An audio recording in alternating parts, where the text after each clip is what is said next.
Welcome back to another episode of Honesty Talk, where we will be speaking about an interesting topic: friendships in adulthood. We're all in adulthood, right? I think sometimes I question friendships in adulthood.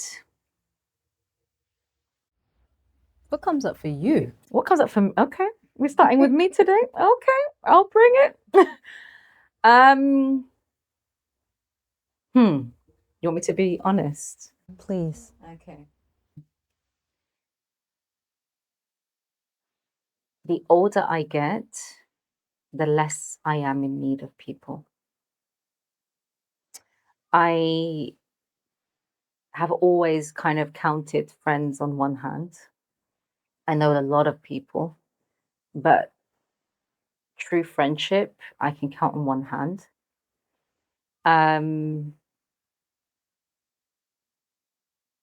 I'm just not in a place where that's a priority for me, meaning to seek out new friendships.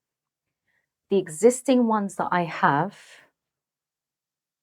um, even with them, it's changed.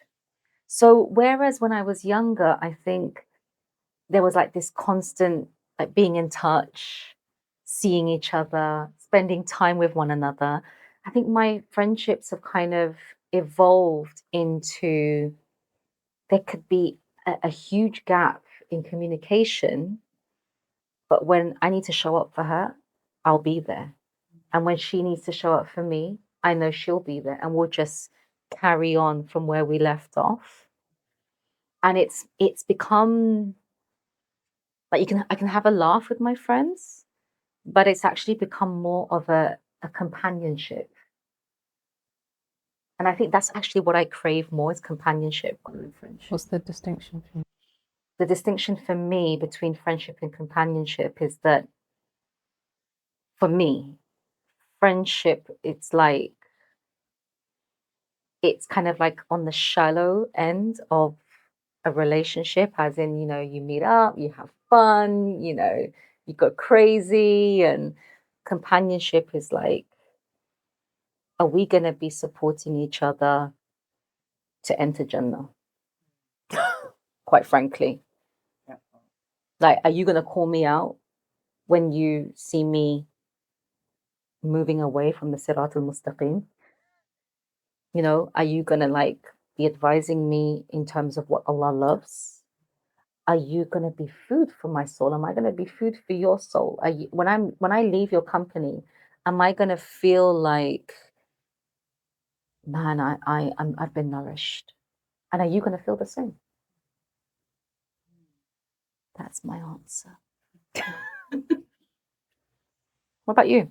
This is an interesting topic because I think in conversations that I've had with people, and the challenges with friendship is being number one, how to navigate the ruptures in adult friendship. That sometimes it can feel as bad as a romantic breakup. Yeah.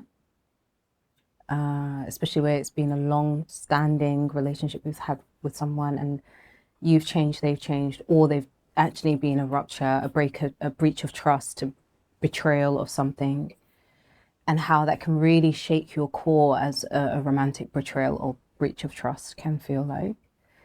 And people who, like, women who are really just lonely and they haven't got their people, they haven't found their people. I remember watching a video, I think maybe even this morning, and someone replied in the video. It was a video of friendships and it was really beautiful. And someone replied, several people replied, I would like to know what that feels like. A lot of people are lonely and they don't know how to navigate friendships in adulthood because it's not like being young on the playground. Like, oh, would you like to be my friend?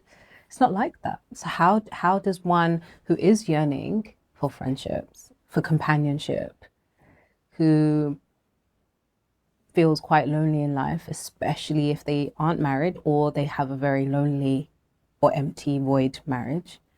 How did they navigate that? Can I just jump in there?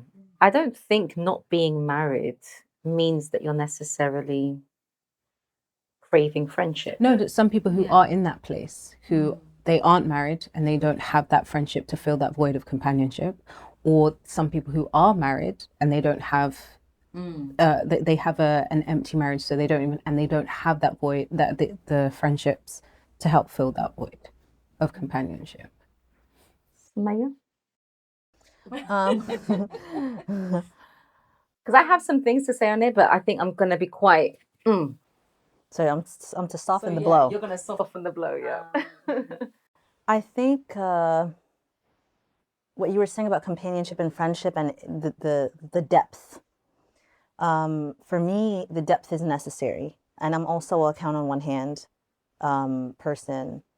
Even in phases of my life, when I think back, like I came out of Egypt with one friend that I'm still in contact with. I came out of the US with a handful. And it's like here in the UK now, there's a small group. And I think that when I talk to people also who are talking about this not being able to like have real friendships, or even if they have a lot of people who they do brunch with and hang out with and do the girl stuff with, the depth is not there. The safety is not there. Safety is a big thing. And so they can't open up and be themselves. They can't talk about the heartfelt stuff. They can't make that call you're talking about when it's absolutely going, you know where. And you need to call your people. You need the people who are going to show up and prop you up and remind you who you are. They don't have that. And I think there's a fear. Like if I show them my real self, there's shame. They're going to realize I'm flawed and my family's not perfect and it's going to be humiliating and they're probably going to leave me. And there's all of this fear around opening up and being real, because once two people can be real with each other, then the depth will come and everything else will come. But if I'm scared to show you and you're scared to show me and we do the superficial dance, it never moves beyond that. Touching back on the safety, I think there is like I have to trust that when I open up to you and I tell you what's going on with me and show you like what's inside, that you're going to hold it and honor it, and you're going to be safe. That means that I can come to you again in the future. And once you see that I'm willing to be vulnerable with you, then you can come to me. I think there are a lot of friendships that are just so like unhealthy. I mean, to an external observer, a person's telling you about their friend and you're like, oh my God, run. Like, do they even like you? Yeah, no, really, this person is in competition with you. They sabotage things. That when you win, they seem to suffer. Like, this is just terrible. What are you doing? Like, but we've been friends since high school. This person seems to hate them, but they've attached themselves to them and they're growing up together. And this person thinks this is their friend until a rupture, until a rude awakening happens, until there's a wedding and the friend does something dramatic and steals the light from the bride. Like this kind of stuff where it just shows in such an ugly and loud way. And you think the person has to now reassess, was this person ever really my friend? Like, I think they were.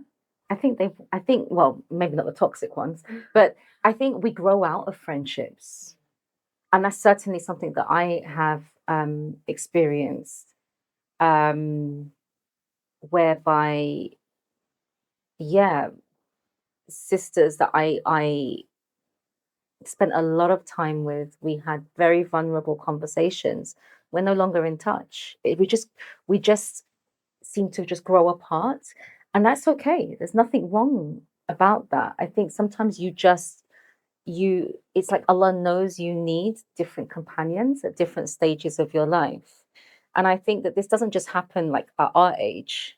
Like I see my daughter, and she's 20, and there was someone that she had a friendship with. In fact, a couple, and she's kind of they've just grown apart. There's just distance, and that's because she's changed and the other person has changed. It's not necessarily that anything has been wrong. It's just that you're no longer aligned in that way, and there has to be, I feel, some level of alignment in order for it to be called a friendship. Yeah, I agree. And that's okay. And I think we should expect that. Not that French, this whole kind of notion that friends for life, it's not real. It's not real. With some, maybe. But it's not real. I just feel like we need to instead maybe ask Allah to give us companions that He knows will be best for us at our stage, in our stage of life. And right now, I need peace. You're like, don't talk to me, no friends. I'll call you. I'll take your number. You know. And I think that's just, I think if we approach it like that, it's in a healthy way. And also I think for me, one dua that I made actually, and I make a lot, is that Allah allow me to be a good friend to others. Because sometimes we can focus on what we need, but am I able to be a good companion to someone else? You know, and I try to find ways in which I can look after my friends, even if it's just like we see each other a couple of times a year. Okay, but when we do meet up, how am I going to show up? What am I going to do to make her feel loved and cared for? And then I might not see you for another 7 months. I don't know, but at least in that moment, and I guess maybe that's some friendships are like that. Yeah, I think we can definitely have a perception of what friendship should look like externally, influenced by the media of friends, influenced by movies. Oh, these are friends, and this is how they hang out all the time, and things like that. And as you were speaking, I know that my closest friends, I don't see them regularly. Yeah.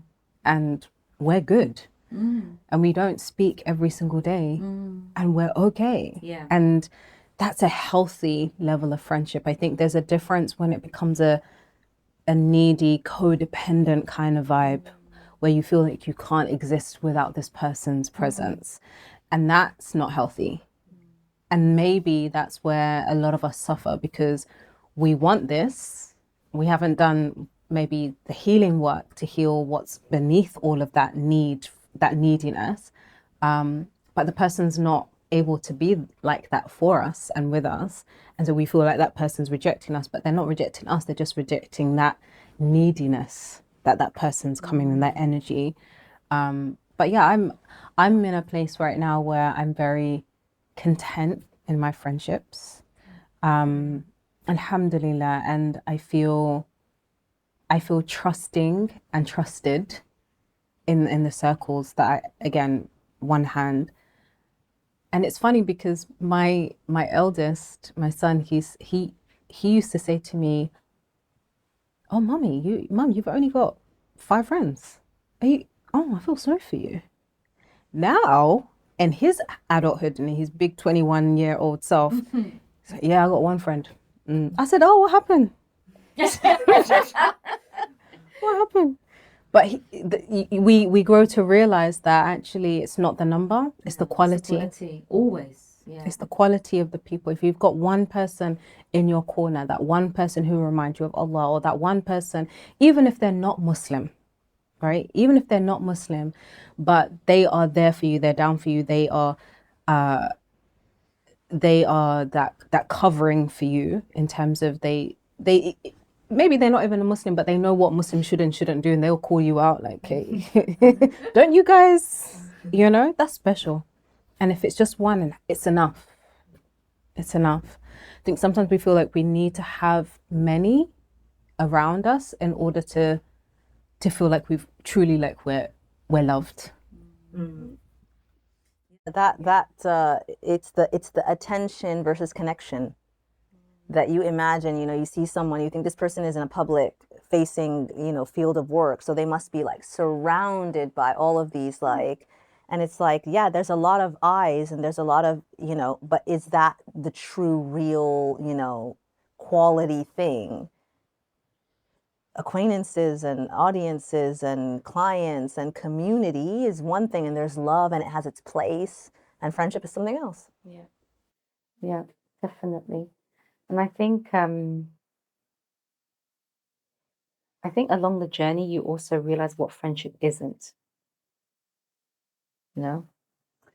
And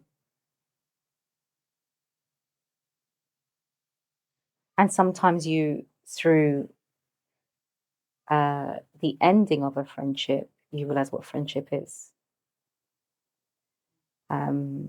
There's a particular friendship, I'm just listening to both of you, and there's a particular friendship that I really valued, and it came to an end. And obviously, we're both Muslim, alhamdulillah, and if we see each other, we give each other salam and all of this. But we're no longer like in touch.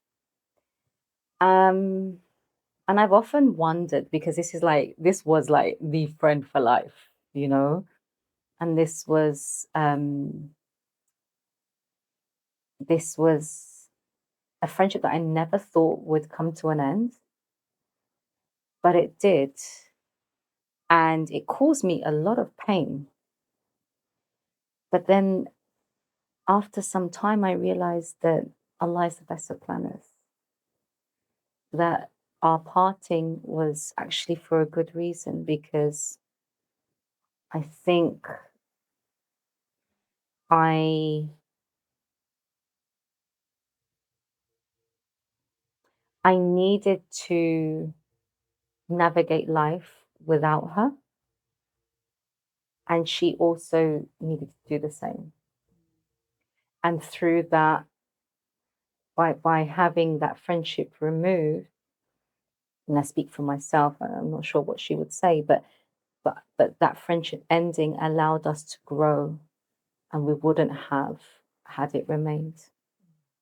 So Allah subhanahu wa ta'ala closes doors not just to marriages sometimes, or but to friendships as well, because sometimes you can rely so much on a person when you should in fact be relying upon Allah.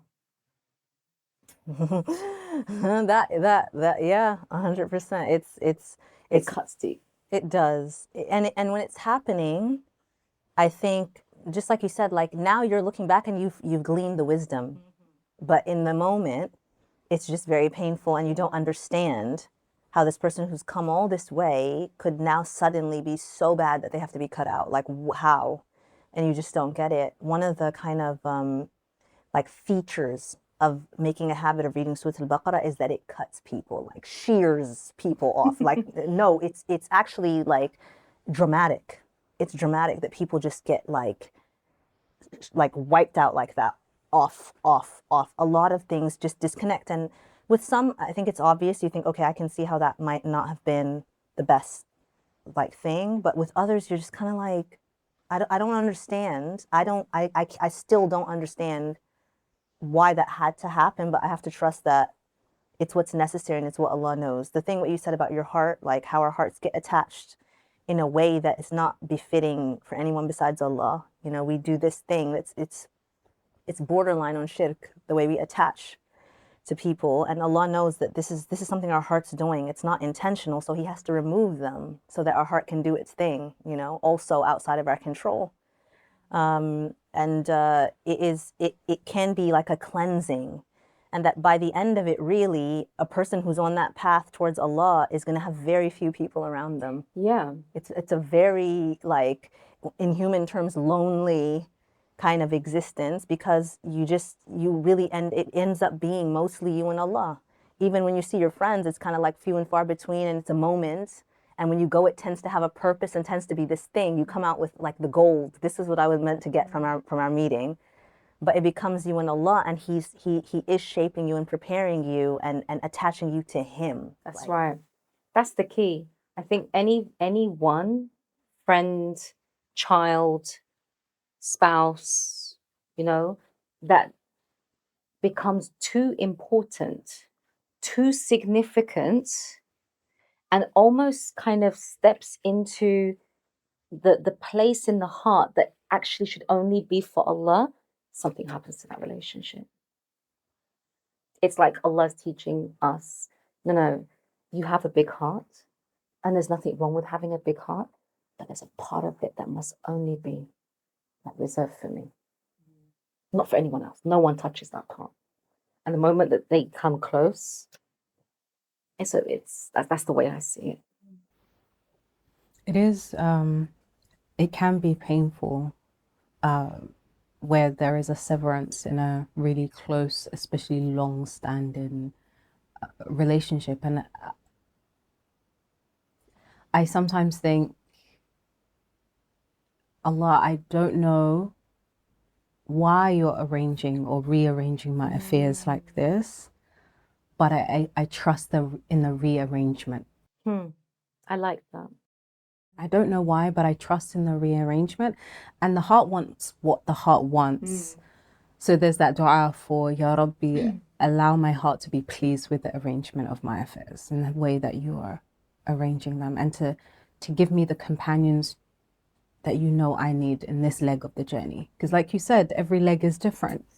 And the type of people that we need at different legs of the journey will differ. Sometimes we'll have our core people, but sometimes we need an exit of one person for that person to be replaced by another, and maybe not even to be replaced at all. Yeah. Maybe not to even be replaced at all, And I wonder sometimes, subhanAllah, how we get to grow in that exit. Like, what are the ways that Allah is directing our growth and helping us to expand? Sometimes we don't recognize that we're leaning so much on someone that leaning on them is causing our wings to be clipped. And it's only when we've stopped, that's when we can truly take flight, and that we can soar in ways that, not because they were baggage, but it was just misplaced. There was a misplacement, and like you said, a misalignment that meant you can't fly. You're struggling to take off. And whatever taking off will be, but you're struggling to take off because you need to do it solo. So is there anything wrong with loneliness then? Being alone, no. Loneliness can feel hard. But being alone, no. I don't think there's anything wrong with that. I think sometimes we have to learn to embrace solitude, because there's a silence in solitude that we need to listen to. There are whispers in those moments of solitude that we need to listen to, that we can't when we've got the noise of other people in our ears. And often we try to fill that silence because we know it's going to tell us some home truths. And we try to fill it with the loudness that can come with friendship. I think we are an ummah of the middle path. We don't obviously there are times where we need to be alone and we need to sit in that silence. And there are times where we need companions, because shaitan will go after the lone sheep, But it's like it's asking Allah for that which is going to be best for our souls, ultimately, right? And that comes down to friendship, because some friendships can be like, they can make you just laugh until your sides hurt. And it can feel so wonderful and fun and just fills you on that level, but it can also be a corruption for your soul. So it's kind of like being able to take the space and just to sit back and analyze the friendships that you have. But ultimately, every choice that we make, whether it's a friend, a job, a spouse, anything, is this going to be a means of returning my soul back to Allah subhanahu wa ta'ala, where He is pleased with it? And if it isn't, then ya Allah, replace. And we need to be open for the replacement. Yeah. Sometimes our pain comes from us not wanting to embrace the replacement. For sure. Or the solitude. And I think there is a distinction between solitude and loneliness. Solitude is needed. The Prophet ﷺ, it was part of his sunnah to retreat and to spend time alone for reflection, to have the space to observe life around him and also his own state. We need to take that. In fact, I remember listening to a speaker, I can't remember who it was, and she said, we should be practicing itikaf It's not just for Ramadan. It's for moments, you know, where like 10 minutes after your salah, you're in itikaf and you make that intention. Because this was a sunnah of the Prophet ﷺ.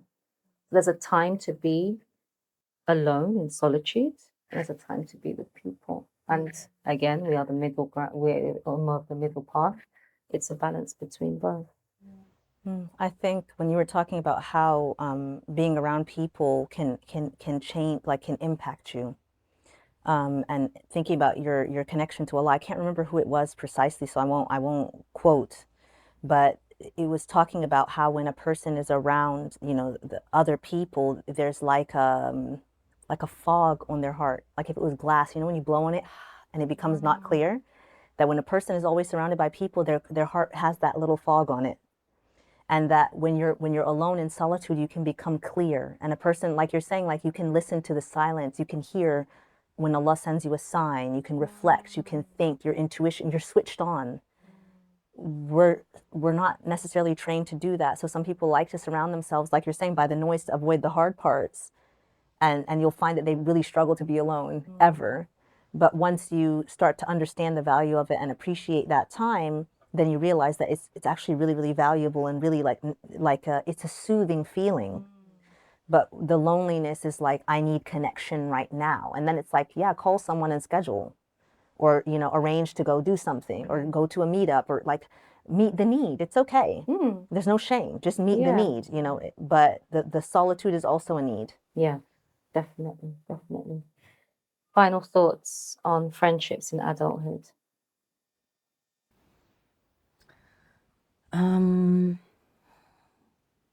Dua for soul-nourishing companions. I was going to say that.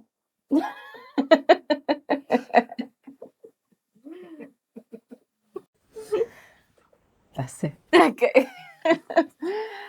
Yes. Find people who are safe, and to make sure that you're also safe. Are you a safe companion for the people that you're seeking to be companions with? I like that.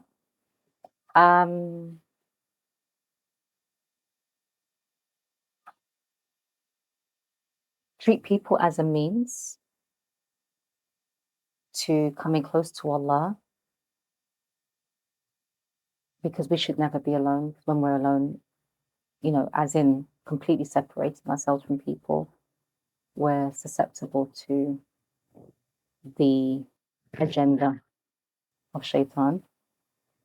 But also ask Allah subhanahu wa ta'ala to make him your closest companion. And I think that's what I will end with that. Ameen. So that for all of us. Thank you for joining us for this episode. And may Allah subhanahu wa ta'ala bless all of your friendships and grant you that which will be ultimately best for your soul. Ameen. And we look forward to speaking with you again at another episode of Honesty Talk, inshallah. I'm remembering back to like the transition you go from being like a Quran school, weekend school kid, to becoming like a young adult who's choosing to have this relationship with the Quran for yourself. Teachers that are teaching these things, we've got to grab hold of them, because they're just they're just transformational. And I would honestly say that a relationship with the heart, with the Quran, has only come in the last couple of years. It is a miracle in that way as well, that this is the word of Allah and it impacts things when it is read, when it is said. It was just like, wow, I was floored, and I wanted more of it.